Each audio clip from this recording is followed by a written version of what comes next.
Makoto Niwa, a high school student who is really adept at grading his whole life since he counts and judges the amount of youthful experience he gets every so often. When his parents go overseas, he decides to move to a new town to continue high school and live with his aunt. When Makoto gets there, he finds out that not only is his aunt a little, or rather much, prettier than he thought she would be, but also has a daughter. Surprised by this fact, Makoto tries to ask his aunt about it, but she refuses and tells Makoto to ignore this creature. The next day, Makoto goes to school and scouts every cute girl in the vicinity, like the teenage boy he is. When he comes back, he tries to greet his cousin, but she seems to say random robot-like stuff that doesn't make any concrete sense. She orders a pizza and gives half of it to Makoto as a sign of goodwill. She also says random stuff about aliens and gravity as she refuses to let the futon wrapped around her be removed. Later that night, she's cooped up in her room while Makoto comes and asks her about it. She then tells him that since she shared her pizza, she doesn't have enough nutrients to function properly, so Makoto takes her out to eat on his totally not wrecked bike. In the end, when Makoto refuses to take her inside the store if she doesn't take off the futon, she gets up and removes it. The cousin is revealed to be a really cute blue-haired girl, who claims to be an alien who's in town to study humans. She reveals her name to be Towa Erio. Makoto spends the rest of the night eating with Erio and talking about how she's avoiding any extraterrestrial contact in that futon. Clearly just a metaphor for not touching grass. Erio then goes on and on about how she's an alien, but much to her surprise, Makoto doesn't seem to believe her. The next day, as Makoto's returning to school, he's stopped by a weird girl in his class named Ryuko Mifune, who talks in a weird way. After racing with her back home, Makoto is pretty happy, since there had been very few girls with whom he has ever gone home with. Frankly, none, actually. The following day, he makes another new acquaintance named Meikawa, who tells him that she cannot raise her hands above her shoulders for more than 10 seconds. She gets dizzy. That night, Makoto reluctantly takes Erio on a bike ride again. After dilly-dallying here and there, they finally reach the place where Erio wants to be. The beach. As Makoto is playing in the sand, Erio tries to go into the sea and almost drowns before Makoto saves her. She tells him that she could fly, but Makoto doesn't believe that. When Makoto asks his aunt, Meme, about it, she tells him that this happened before and she broke her leg last time, thanks to which she now always covers herself up in a futon and believes that she's now an alien. Makoto carries on with his usual but still rather mundane life. He meets with Meikawa daily, as she sits right next to him, and Ryuko comes to meet him during lunch break every day. That's about all the female interaction he has with women that aren't part of his family. Makoto goes out with Ryuko on a day off since she wanted to show him around the city, and they have some fun here and there with stuff until Makoto asks her a serious question about mysteries, and she replies properly and seriously, which surprised Makoto. Makoto then comes home and is busy with his own activities until Meme comes up to him and plays some games with him. They both have some aunt-nephew heart-to-heart conversation about why Meme kept Erio a secret.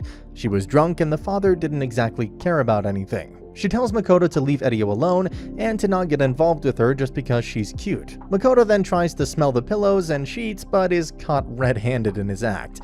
The next day, he takes Erio on a bike ride and pulls a dangerous stunt, launching himself and her in the air just to prove to her that she couldn't fly, and that she's not an alien. Erio's delusions finally break and she finally introduces herself properly to Makoto. After that stunt with Erio that Makoto pulled, he's hospitalized for a broken arm. Meme takes good care of her and doesn't even ask questions. She tries to soothe him with some smooches and other stuff, but being a chicken, Makoto refuses the heavenly offer. Makoto is then visited by Ryuko first, who asks to confirm from Makoto that he wasn't trying to commit suicide. She also hands him over the notes from class. The one-on-one meeting was going really well until Meikawa comes in a really weird cosplay to visit Makoto in the hospital.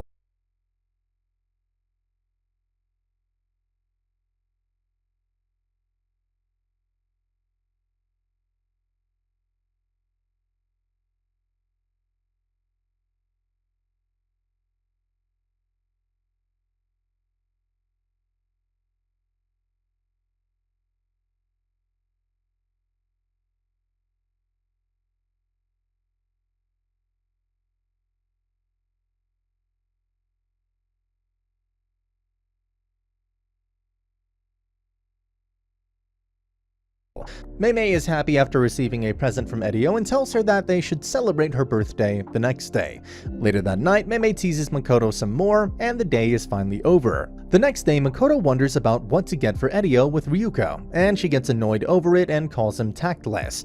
As he's at an impasse, Mikawa gives him the idea of taking her favorite cake home, and he does exactly that. When he gets home, he gets surprised to see both Meme and Edio in twin tails, and is once again very ignorant about how much he's blessed. Edio tells Makoto that she wants to work somewhere to get back into society. Makoto agrees and takes her to various places, but since Edio's famous for being the weird Futon girl, everyone refuses to hire her. She gets really discouraged, but later that night, Meme tells Makoto that she's found the perfect place for Edio to work. Edio thus gets hired at a candy shop owned by an old lady who personally knows Meme and Makoto's father. Ryuko visits the candy store Edio is working at with her friend. They both see Edio there, and her friend tries to convince Ryuko that they shouldn't come here now since Edio is really weird, and she doesn't want to hang out with her. The next day, Ryuko visits the shop out of curiosity and some unrequited feelings for Makoto, but before she could make up her mind about going in, she's stopped in her tracks by Meme, who calls herself Miss Smooth and Silky.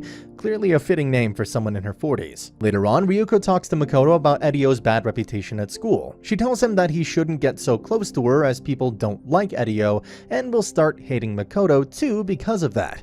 Makoto is surprised, but doesn't judge Ryuko because of it. Ryuko says she wants to visit the granny, but as the trio is in there with the granny, she gets tired of the excessively rom-com-esque atmosphere and goes back to sleep. A few days later, Meikawa and Ryuko visit the Toa world. They visit Edio's room, but Makoto really has a lot of trouble keeping her under control and asking her to socialize. Definitely an introvert's worst nightmare. Mikawa sees that some random person is leaving soft drinks outside the place she works at. She then sees some bottle rockets being launched nearby. She puts 2 and 2 together, and she goes near the place where she saw the rocket and finds a man in a suit preparing bottles for launching into the air. The man tells her that it's unusual to see Mikawa in real clothes as he's a fan of her cosplay in the store. She tells him that she's interested in what he's doing, and he offers her 5,000 yen for each bottle rocket she makes. The man goes on about his passion for launching bottle rockets since he can't launch a rocket into space, something he's just really proud of.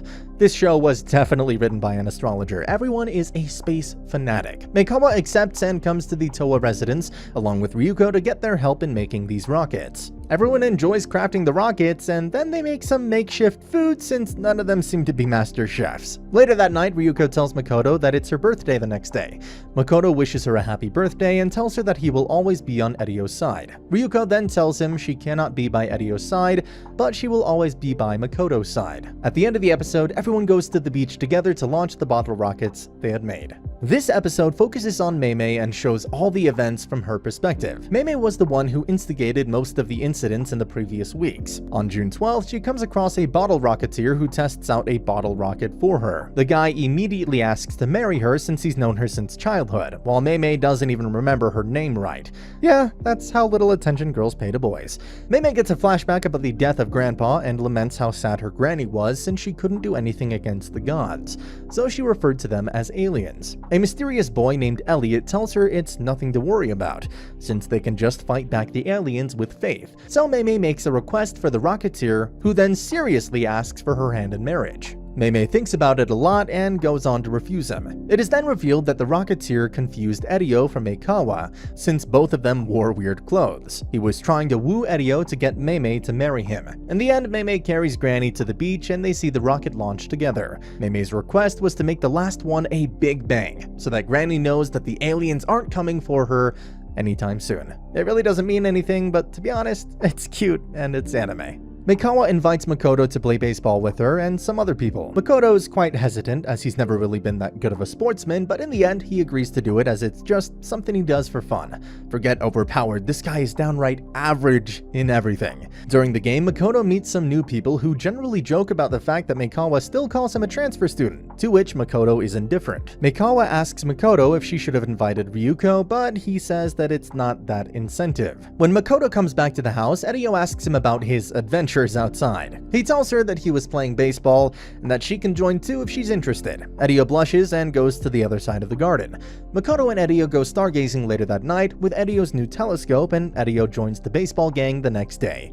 Edio surprisingly hits a pretty high shot, and everyone is back to the shed for some rest, where a strange person in an astronaut suit tells them that he or she is an Esper. She then keeps following Edio around as Makoto is busy messaging Ryuko, who couldn't come because of some circumstances of her own. Edio finds refuge in her cousin's arms from the weird astronaut and is finally able to calm down. Later that night, the astronaut comes to their house and reveals her name to be Yashiro Hoshimiya. Remember, stalking's not a crime if a child's doing it. Ryuko calls him and asks if she can go to the festival with him if she makes it to her upcoming basketball game. Makoto agrees. The next day, Meimei makes Makoto take Yashiro home, but Yashiro is more interested in the pool and thus they jump in there. To thank him for all his participation in the baseball club, Meikawa invites Makoto to her house to have some lunch.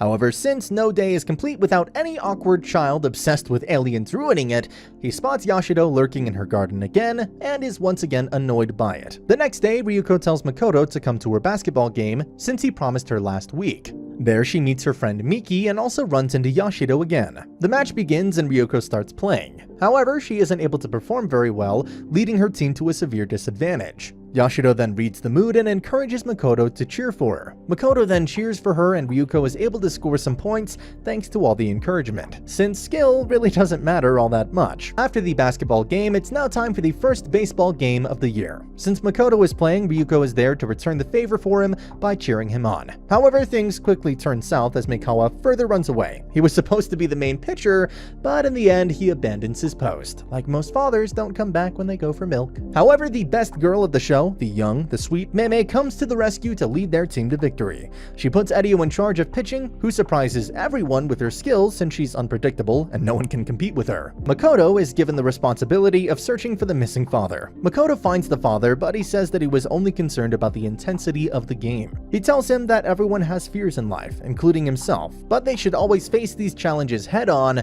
and try their best. When one of the two players is on base, Makoto returns to the game. And that's the end of the video. As always, if you liked what you saw, subscribe to the channel. I'll be uploading a lot of videos just like this, so I'll see you at the next one.